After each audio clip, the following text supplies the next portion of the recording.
As a connoisseur of bad movies, I love Netflix. It's my one-stop shop for tacky teen horror movies and boorish rom-coms.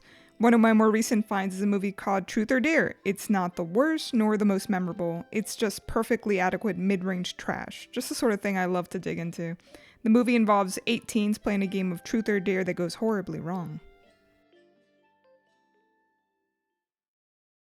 We start off with 2 teens outside an old 2-story house, Donna and Johnny. Johnny's on the roof of a house, and Donna's doing a great job of encouraging him. Do a flip! Johnny tries to jump but seems afraid, and eventually passes out from fear and just falls off the roof like a bag of potatoes. Cue to the most unnecessarily sharp and sudden zoom in ever.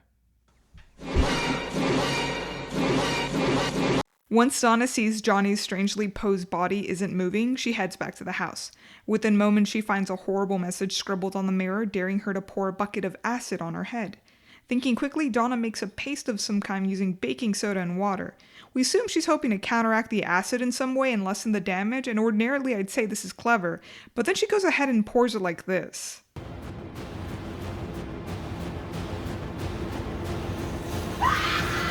The music shifts to some pretty generic rock, letting us know that we're in present day and this is way cooler than dumb old 1987. We're introduced to part of the main cast and we learn that they're all on their way over to a house they've rented out for an overnight stay. They're planning on having some spooky pre-Halloween fun and drinking. Now, we're gonna get introduced to 8 people all at once, so it's gonna get a little hectic. I decided to make things a little easier so you can learn their names quickly. Hold up, let me change the channel real quick. Everywhere you look, there's a heart, there's a heart, a hand to hold on to. Everywhere you look, there's a face of somebody who needs you. Everywhere you look, when you're lost out there and you're all alone. Got it?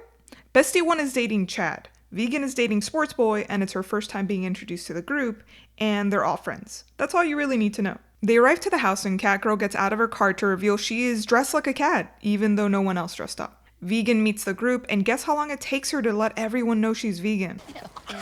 Oh, you must be the stalker. Hi, I'm Holt. The stalker. So Luke's told you.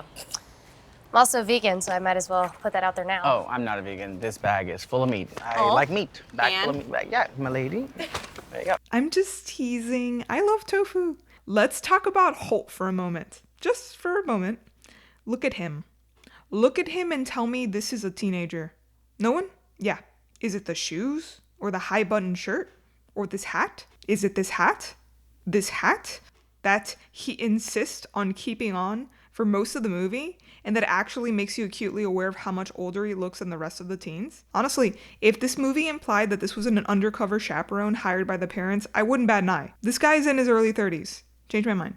So the gang walks into the house and immediately they're upset. This home is rickety, it's old, it's definitely not a cool hangout spot. We find out that Carter rented this house from ScaryRentals.com. Bed and breakfast.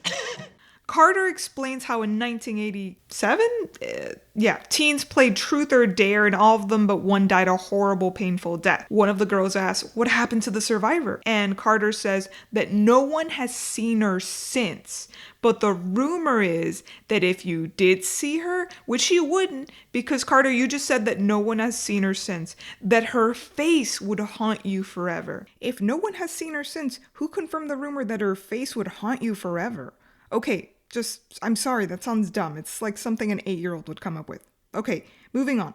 Carter's plan is to have them stay overnight and channel the spirits of the teens who played Truth or Dare. He's been filming since he arrived, so I assume he's hoping to capture any ghostly interactions on film. His friends aren't convinced, but they agree to go along with it.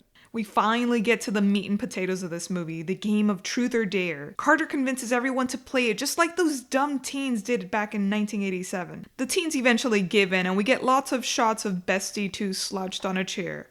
Like, lots of shots. The cameraman is just all over her during the scene. Undercover adult Holt over here believes that instead of childish games, they should discuss fiscal strategies to achieve a large retirement fund. I mean, it is right around the corner for him. They establish the rule that none of the prompts will be sexual. Bestie 1 picks up a card and is dared to make out with Bestie 2. So there goes that rule. They do it, and Bestie 2 immediately picks up the card, and she's upset. She doesn't want to play anymore. And after some playful teasing, we find out the card said, "Did you sleep with Chad?" Bestie 2 denies it, and they all get a text on their phones stating liar. Funny how no one discusses that. It's pretty weird, huh? Can you try replying back to that and see who it is? No? We're gonna ignore it forever? Okay. So Bestie 2 admits she cheated with Chad, and it causes Bestie 1 to storm upstairs. It's pretty awkward for the rest of the group for a minute. Then Chad starts to ask who wrote the card, and no one admits to it. Chad rifles through the pile and sees the topmost stair is put your hands on a hot stove, and the rest of the cards are just these dark scribbles. He rushes to the kitchen to grab a beer, but while he's in there, some spooky stuff starts going down. A baby chair rushes at him and slams into him, and Chad is thrust to the side where his hands contact with the hot stove. His hands remain on the stove for a good 15 seconds. Isn't this great? Aren't you glad we're watching this? No, you gotta flip them. They ain't cooked yet. Guess I like Chad medium rare. Afterwards, when Chad is recovering, he tells everyone he didn't do this on his own, but he felt forced to. The TV turns on after the scene settles, and we finally hear from the ghost the instructions of the game. The game will be 3 rounds, and they have 48 hours to complete it. That's when the next dare card flies over to Vegan. Can you guess what it is? She has to eat those little pieces of flesh that Chad left behind on the stove. Gross!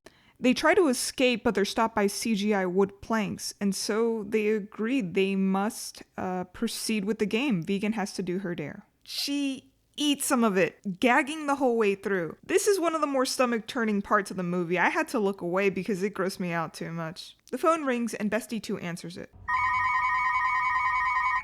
Answer it!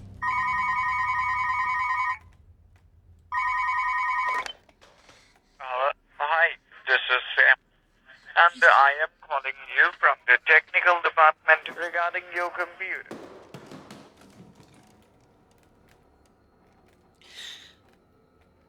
The ghost lets them know she has to eat all of it. She does it. It's not great.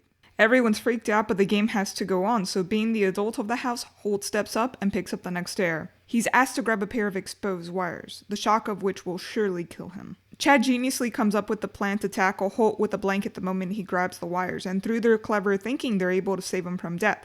So it's Sports Boy's turn, and he's not feeling great about this whole dare business. He's had enough. But the teens respond sagely that you do the dare, or the dare does you. It's strange at what intimate knowledge the ghost has of these teens, because it forced Vegan to eat meat even though she didn't want to, and now it's going after Sports Boy's knee, which is going to make him lose his scholarship. They never really explain it. Vegan girl takes a whack at it. Go, just go! She does as well as you expect with a lack of protein in her system. I'm kidding. I'm sorry. I need to stop. I have a problem. Then Carter grabs the bat and we hear the bone-shattering sound effect we were hoping for. Nice. That girl's turn comes up and the ghost accuses her of having a problem with substances. A stilted conversation follows. Eddie, you're on drugs? I'm not an addict. Catgirl refuses to admit she's on anything, and at first I was really confused by this because it seemed really out of left field. Were we supposed to know that? Let's rewind for a second. Yeah, it's rewind time.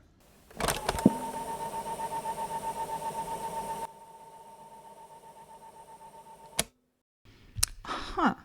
Okay.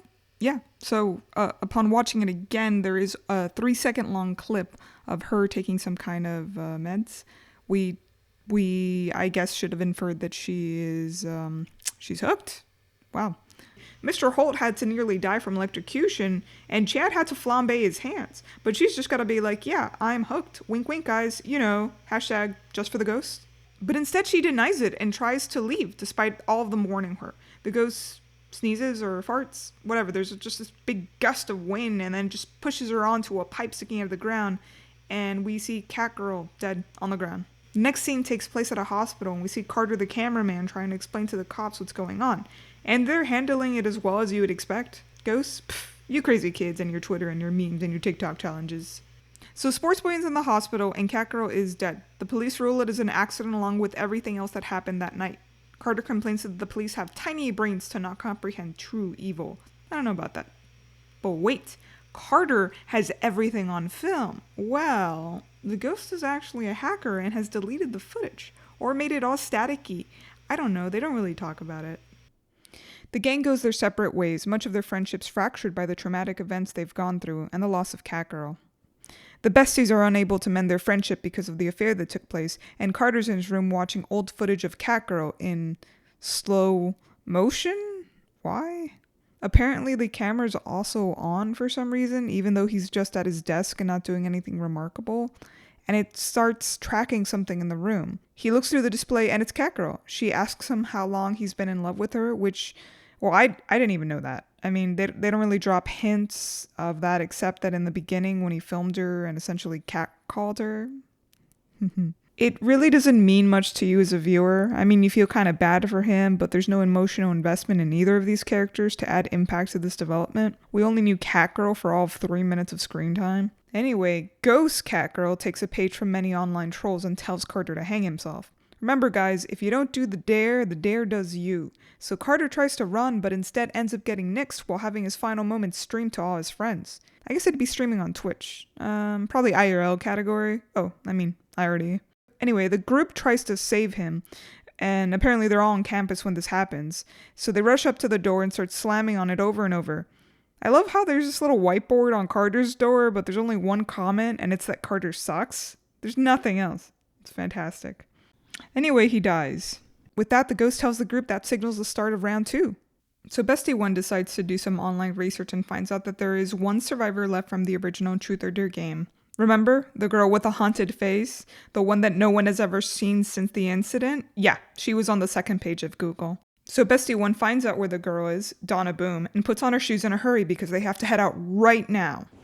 We're going to talk to the lady who survived this 30 years ago. Who the hell is she? We're about to find out. Nice outfit. When did you have time to put that on? I thought we were in a hurry. Okay, whatever. They meet up with Donna, and Donna takes time to explain the origins of the Truth or Dare game, which is wildly unnecessary, but also hilariously short and pointless. She explains it's a demon that feeds on fear and secrets and uses the game to steal souls while making it look like an accident. She tells them to be smart, and it's vital they share the dare to survive. The house is where it started, and that's where it has to end. Back at the campus, Sports Boy gets his second dare, which is to rob a gas station. The demon ghost helpfully gives him a weapon as well. That's pretty awful, but I have to admit, at least they learned an important lesson from Dawn about sharing the dare. So maybe their friends could come with them and serve as distractions, or they could work together to make this happen without hurting someone. No? He's going by himself? Okay. Did no one tell Sports Boy about what Donna said? Sports Boy and Vegan pull up to the gas station and Sports Boy waddles out with his broken leg after telling Vegan to just stay in the car. So he goes in and asks the cashier for some money, any amount. That's great. It's like technically a robbery, but it's not violent, so this is fine. Oh, and he immediately pulls out, wow, that was quick. Yeah, that was quick. I mean, he didn't even give her time to consider it. She seemed helpful. The cashier slowly starts taking out money, and Sports Boy doesn't tell her to just stop and give him $1, like he mentioned earlier. He waits for her to empty out the whole register. Now, this scene really bothers me. Vegan, for some reason, gets out of the car. Why? Why Vegan? How's he going to make a fast getaway with you standing outside the car? You're ruining this moment. You are making this hard situation so much harder. And for what reason? You're not even keeping a look at? You're just peering into the situation like a gawker? Obviously, Sports Boy is distracted by the slow motion sadness on his girlfriend's face. And during this minute and a half that he's looking at her, the cashier catches on and pulls out a rifle. What you say? Oh, that you only meant well, 'cause you did. What you say? Sports Boy is dead. They come back to the house with the intention of finishing the rounds there as advised by Donna. Once they arrive, it's Chad's turn and he's dared to drink a liquid. He takes one sniff of it and says, It's poison. "It's poison? You can smell poison?" I mean, I expected bleach or something with a distinct smell like chlorine, but no. It's poison. Chad tells everyone to drink a can of soda because it'll protect the lining of their stomachs long enough for them to chase it down with the poison. So they do that and immediately throw up to get it out of their system. Bestie 2's dare comes up and she has to pull out 2 teeth, but the dare didn't specify whose teeth they have to be. Chad grabs the pliers and removes Bestie 2's molar, and he does so in a very calm and professional manner. Then Chad asks Holt to remove his tooth. Big mistake. Big. Huge. Holt is the worst. He can't even do it right. He messes up the whole thing and the whole ordeal goes on way too long. I couldn't even look at the screen for the entire time because it's like 2 minutes of crunchy, bone-gnashing sound effects. So we move on to Bestie 1's dare, which is Russian roulette. All the teens have to take their turns with a gun, and really it's a situation where there's definitely going to be a death. I mean, you could have aimed at something besides your ear and just shot straight through your head. Maybe you could have done the forehead and kind of like the back of the head, so the bullet just grazed it. I mean, it technically would have been shooting your head. I was just hoping for some creativity here because they've been dodging consequences left and right in the past. But no, they take the dare straight on, which means they do this knowing that one of them will not make it, and it's not even discussed during this entire scene. During this, I didn't even know who to root for and against because we have not really gotten to know much of these characters. Bestie 2's turn comes up and she chokes, so Chad takes the gun and he goes twice and ends up losing. So we lose Chad, and at this point, he had become my favorite character kind of unexpectedly, so I was kind of bummed out. Holt's turn, and he gets his message on a mirror while he's upstairs. He has to get run over by a car. Now, we have known nothing of Holt this entire time, so the movie decides that we're just going to wedge some exposition in here so you can kind of make the connection between Holt's dare and his past secrets. It's happening again. It's starting again, and I need to tell you guys something. 2 years ago, I was involved in something. I was involved in a hit and run. It's starting again. I was afraid my parents were gonna get mad at me and they're hiding me out of college. It's starting the guy again, that I hit, he got paralyzed. Okay, you gotta choose. It's okay. It's starting again, and I need to tell you guys something. And I got freaked out and I left the scene of the crime because It is very forced. The teens agree to run over his foot. Wow, look, it's that life-saving creativity back. Where was it for Chad? We lost a good man out there. Anyway, the car's flooded and they have like 2 minutes to do the dare, so Holt clearly decides he's going to take time to fix the car. Bestie 2 uses her brains and instead tries to get the keys for the second car they have. During this time, the ghost or the demon, whatever it is, takes possession of the car and uses it to run over Holt. F in the chat, boys, because Holt is now dead. The remaining 3, Bestie 1 and Bestie 2 and Vegan, decide what's going on, and basically the ghost is going after their secret and their lies. So they ask Bestie 1 what her secret is. I don't have any weaknesses or fears or whatever. We all do. Some of us are just better at hiding them. Yeah? So then what? What's yours? And the movie never tells us. It never comes back into play. Okay. They hear a record playing from the other room and Vegan smashes it on the floor out of frustration. But oh, the record is back and it's playing the music again. Very spooky. Upon examining the record, they see another dare on it. Chain yourself to a pipe. So the ghost guides them to the basement where Vegan is separated from the group and she has to go forward on her own. She sees a few bugs and starts freaking out. Honestly, I don't see how her dare is harder than anybody else's. It's probably on the easier side, and she's not even taking it seriously enough. So she doesn't do it because bugs are icky, and of course as punishment she gets swarmed by a million CGI bugs. By now you should have figured out that it makes very little difference if you do the dare or not because the ghost/demon is going to make you do it anyway, so there's very little agency here. The major difference is that if you do it yourself, you have a moment to prepare and maybe make an escape route or a plan, but if the dare is forced upon you, it's kind of harder to get out of the situation. So now it's just the last 2. The 2 besties, last round, 2 dares, 1 for each. Bestie 2 goes first. She gets a phone call saying 7 body parts in 7 minutes. Ooh, it's about to get gory, isn't it? Okay, this is gonna be unpleasant. They start with little things, sort of trying to cheat the system with an eyelash and hair.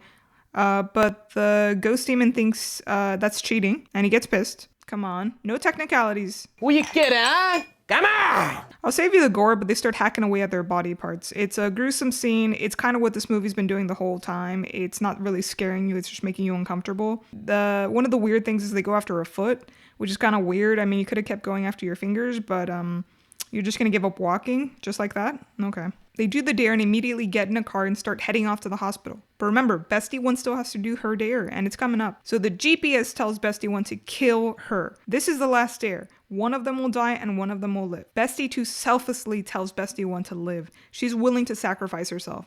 But Bestie 1 comes up with a genius plan. She's gonna get them both killed. And she does this by driving her car into a tree, despite the pleading of her friend to stop. The screen cuts to black and we hear the sounds of a car crash. And then we hear the gasps of both Bestie 1 and Bestie 2 signaling they have both lived.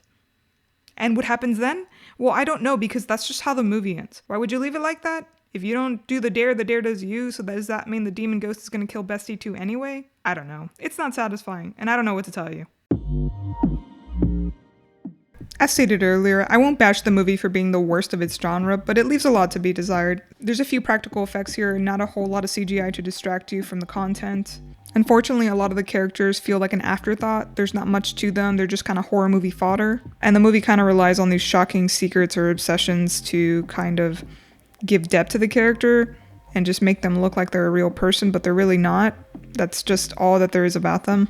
Truth or Dare doesn't really go places other movies haven't or do anything particularly well. It's a combination of kind of Saw and Final Destination with a big cup of predictability and minus the satisfaction of everything coming together. It revels in its squirm-inducing horror just decently enough to fulfill its role as a scary, low-budget TV movie. If you're looking for a movie on a Halloween night, this should be on your list, though on the bottom of your list. I'm not a gore fan, so I'm just gonna say it's not my cup of tea. So what are your thoughts? I'd like to hear those too. Let me know in the comments. And if you like this video, please subscribe. I intend to produce a lot more videos like this. And if you have any other movie recommendations, just throw them on there. It doesn't have to be horror exclusively. I'll review just about anything. Thanks for watching, guys, and I hope you have a great evening.